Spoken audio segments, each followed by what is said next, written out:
Why U.S. carriers hated the Airbus A380. What you're looking at is what could have been us carriers flying the Airbus A380 across the globe. But that vision, it never became reality. Today, we dive deep into why no U.S. airline ever ordered the A380, and trust me, the reasons go far beyond just dollars and cents. Engineering marvel meets business real life. Airbus A380 is arguably the boldest engineering leap in modern aviation. A full-length double-decker, longer than a football field, capable of carrying 550 passengers. Its 4 Rolls-Royce Trent 900 engines can lift 1.2 million pounds skyward, yet inside, the cabin is whisper quiet. Cabin pressure, a comfortable 6,000 feet. By every technical metric, it's a masterpiece. So, why did Delta, United, and American Airlines all say, no thanks? Competing visions for air travel's future. Understand this. We have to go back to the early 2000s. Airbus believed the future was hub and spoke. Massive aircraft feeding congested global hubs like Heathrow, JFK, and Narita. Their solution: move more passengers, her movement hence, the A380. But Boeing saw something else. They predicted passengers would prefer direct flights, bypassing hubs entirely. Their answer: smaller, fuel-efficient twin-engine aircraft, like the 787. And in the U.S., that Boeing Vision 1, networks didn't fit the A380. American Airlines built multi-hub systems, splitting international traffic between cities like Atlanta, Newark, Dallas, and Minneapolis. This meant fewer routes with enough passenger volume to justify 550-seat aircraft. The math just didn't add up.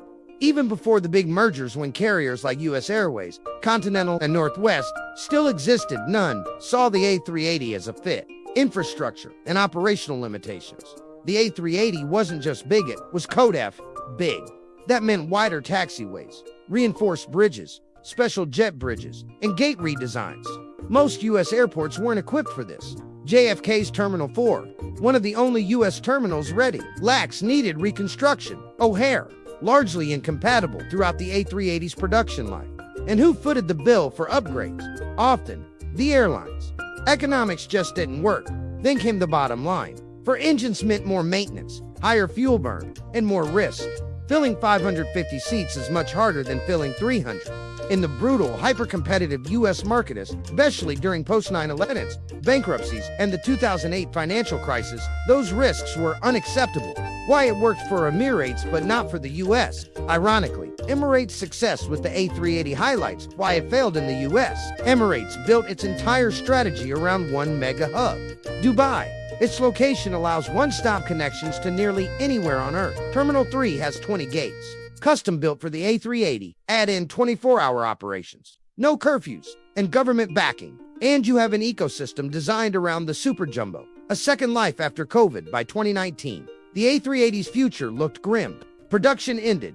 Airlines retired fleets. Then came COVID. At the peak, 90% of A380 South sat in storage. But as demand rebounded fast, carriers like British Airways, Qantas, and even Lufthansa reversed course. The A380 wasn't the future, became a stopgap to meet unexpected demand. The passenger experience paradox. Here's the paradox. Passengers love the A380. Lower cabin noise, less turbulence, higher humidity, more comfort. Surveys show higher satisfaction even in economy, and that lets airlines charge a premium. So while it may not win on economics, it wins hearts and wallets at 38,000 feet. Was the A380 a failure or just early? Airbus predicted demand for 1,200 very large aircraft. They delivered just 251, but maybe the problem wasn't the plane, it was the timing. Environmental constraints, airport limits, and rising demand could still create a world where the A380's concept makes sense.